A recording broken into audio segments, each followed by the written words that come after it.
Oi, Mário. Estamos com o Dr. Hassan Ciaga, que é cardiologista. Doutor, eu queria saber melhor qual a importância de procurar um cardiologista antes de começar a fazer atividade física. Bom, antes de tudo é um prazer estar no programa, né, e participar aqui da Clínica Albuquerque, né, sou integrante da equipe. Bom, a importância é enorme, né? Muitas pessoas não fazem esse preparo, né, essa avaliação com o cardiologista antes da atividade física, mas qual é a importância aí neste caso? A maioria das doenças cardiológicas elas são silenciosas, principalmente a hipertensão. As pessoas não sabem que são hipertensas e iniciam uma atividade física e ali podem encontrar grandes complicações. Isso é um ponto importante, Hassan, porque eu vi que você comentou uma vez comigo a respeito de que esse silencioso, porque tem gente que sente uma dor de cabeça, alguma coisa, mas não necessariamente, não é? Correto.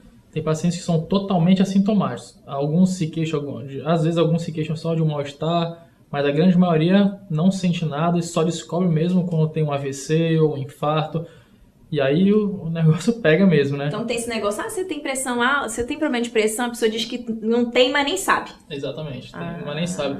E também tem a questão de arritmias, né? Tem pacientes que não sabem que são portadores de arritmias ou são portadores de gatilhos para arritmias. E quando desencadear a atividade física, aquele esforço, o estresse físico mesmo desencadeia uma arritmia, a pessoa pode ir até a óbito mesmo no momento da atividade. Entendi. O que é esse tal de arritmia, para quem não sabe? Eu sei. Você já sabe, né? Como é que a gente explica o que seria isso? Arritmias são realmente distúrbios, né, na condução do coração. A pessoa tem um probleminha na condução cardíaca que pode sair, vamos dizer assim, do compasso. Né? E aí o problema piora.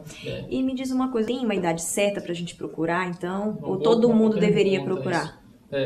Nós temos, quanto à questão da idade, não existe um conceito afirmado sobre a idade mínima para atividade física. Alguns consensos recomendam que os pacientes acima de 40 anos deveriam procurar o cardiologista, né? Mesmo os que assintomáticos, né?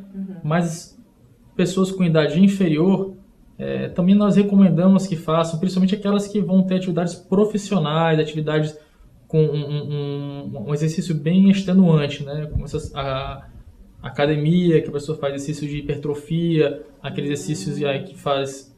O Pilates é tranquilo, né? Quanto a isso, mas tem aqueles exercícios aeróbicos, tem o negócio do crossfit, que exige muito do coração, então é importante mesmo. Então essa questão da idade ficou um pouco aberto, né? A gente procura sempre avaliar. Sempre bom, porque a pessoa não conhece o corpo por dentro, vamos dizer assim, né? E me diz uma coisa também em relação a isso, por exemplo, eu tenho um amigo meu que ele tem na família, o pai já infartou, o avô já infartou. Nesse caso, independente da idade, também é importante no caso desse tipo de paciente? Sim, correto. Isso aí você entrou num ponto importante da cardiologia, que é nós colocarmos o paciente em riscos. Nós classificamos em baixo, médio e alto risco.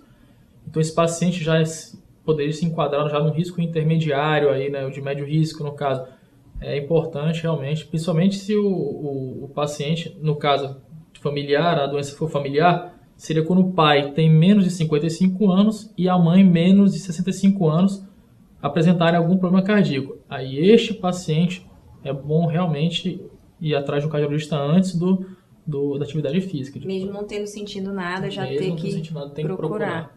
E tem assim, é só ir à consulta ou tem algum outro exame complementar que o paciente tem que fazer? Sim, como a gente sempre tem um ditado, que nós falamos que a clínica é soberana, mas alguns detalhes nós precisamos de exames complementares.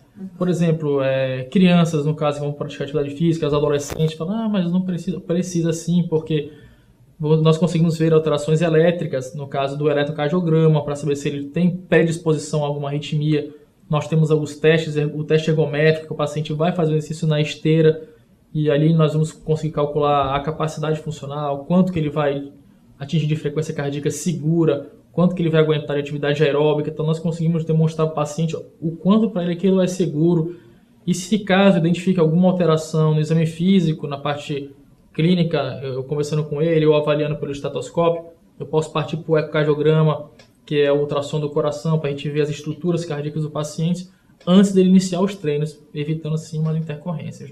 Aí minha dúvida agora, doutor, é em relação à alimentação ou alguns cuidados. Será que tem algum cuidado que a gente poderia ter antes mesmo de procurar o médico?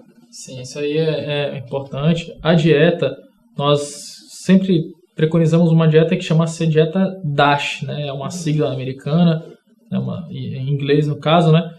Que refere-se à alimentação com grãos, né? Tem um pouco mais de fibras, saladas, né? Verduras, isso é importante, né? E não vou entrar muito específico neste caso, mas referente ao consumo do sal. Isso é uma pergunta que é muito frequente no consultório. A maioria das pessoas perguntam, quanto de sal? Porque me falam, eu tenho que comer pouco sal, mas esse pouco sal é quanto? É sem sal, a comida insossa ou não? Como é que é? Essa pergunta insossa é o que eu mais ouço. É insossa, o que é? Então, para a gente definir o que é o pouco sal para cardiologia. O sal de cozinha, nós calculamos ele em mais ou menos 5 gramas, né? Porque ele tem de sódio os 2 gramas diários que a gente precisa. Uhum. O brasileiro, ele é complicado, né? No caso, eu também. O brasileiro é complicado. A gente come quase 12 gramas de sódio por dia. A gente come a maior quantidade de sal do mundo é o nosso país que come. Nosso país é o que mais consome sal. Então, o certo seria mais ou menos 5 gramas. 5 gramas é mais ou menos aquela tampinha Bic. Tira a tampinha Bic, ali dá mais ou menos 5 gramas de sal de cozinha. É isso que a gente vai consumir por dia. Não é nada. Não é nada. É muito pouquinho mesmo. Porque, até onde eu sei, a maioria dos enlatados, as coisas também já tem sal. Tem. Exatamente. E é por isso que nós preconizamos 5 gramas do sal de cozinha, que são 2 gramas de sódio. Porque já com a alimentação, você já vai ter um pouquinho ou outro de sal. Então, parece pouco, mas é o que o teu corpo precisa realmente para ter um trabalho fisiológico, normal do corpo, né? Não precisa ter mais do que isso para viver, vamos dizer assim. Mas uma outra coisa em relação ao sal, pode ser esse sal tradicional ou tem que ser esse sal não sei da onde? Do Himalaia, essas coisas que tá na moda? Não muda. O sal é o mesmo, a quantidade de sódio é a mesma. O que tem na questão do Himalaia são os outros minerais, né, que favorecem bem. Já que vai ter que comer sal mesmo, então que se pudesse já se beneficiar de outras coisas. De outros já. É o ideal. Meu pai consumiu o tal do sal rosa. É o sal rosa, né? É do Himalaia. Esse também. É porque tem um outro, tem 2, se não me engano. Essa parte eu já não conheço, é nutricionista.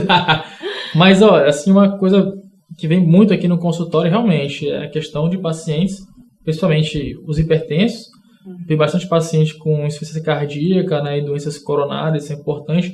E muita gente me pergunta quando fica em alerta, quando vai fazer atividade física, né? Porque a maioria já me fala, eu já fiz errado.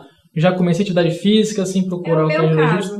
É o teu caso, né? Tem muito tempo já que eu nunca me atentei nem procurar um médico, nada. Então. A gente tem alguns sinais de alerta, vamos dizer, para esse tipo de paciente. Apesar de a gente já teria que ter procurado antes um médico, né? Como já conversamos, o paciente pode sentir dor no peito, né? Aquelas fisgadinhas ali, ou então um cansaço intenso, até as dores de cabeça também podem ser sinais de doença cardiológica, de estar começando ali um evento cardiológico em si, seja para hipertensão, seja doença coronária. Mas se a pessoa não está sentindo nada, mesmo assim é bom já procurar. Quem está fazendo aquelas atividades físicas que você falou, musculação, esteira. Bom, porque pode ser, nós trabalhamos ali, a frequência cardíaca do paciente ela é muito importante para iniciar gatilhos de arritmias e de doenças. Às vezes o paciente não atinge aquela frequência X, pico, vamos dizer assim, e o cara não sente nada, mas algum dia ele vai fazer algo mais extenuante, vai jogar uma bola por um tempo maior, hoje eu quero fazer um aeróbico intenso, e aí ele atinge aquele valor de frequência cardíaca um pouco maior, desencadeia ali uma arritmia, pode até morrer na academia, sem nem saber de onde veio. Eu tenho aquele relógio que acompanha os batimentos cardíacos. É interessante quem pratica? Interessante, isso é bom. É sempre bom a gente avaliar antes para definir para o paciente qual vai ser o valor que ele pode chegar. Isso é importante. A gente coloca o paciente no teste ergométrico, né, avalia quanto que ele vai atingir de frequência, quanto que ele cansou. E nós fazemos alguns cálculos e a gente preconiza geralmente que 85% da frequência cardíaca máxima prevista para a idade seria o seguro para ele. Então temos alguns cálculos bem específicos para a gente trabalhar. Claro que vamos sempre individualizar cada um. Tem uns que podem passar, tem uns que podem ter menos. Vem muitos pacientes me perguntando sobre atividade física e marca-passo. Tem uns que tem marca-passo e me perguntam, então eu posso ou não posso? Porque fulano me proibiu, ciclano disse que eu posso tudo, como é? Então a gente tem muita coisa para conversar. Procurar um médico, né? Eu gostaria muito de agradecer a tua presença no nosso programa de estreia da semana. Até mais, tchau, tchau.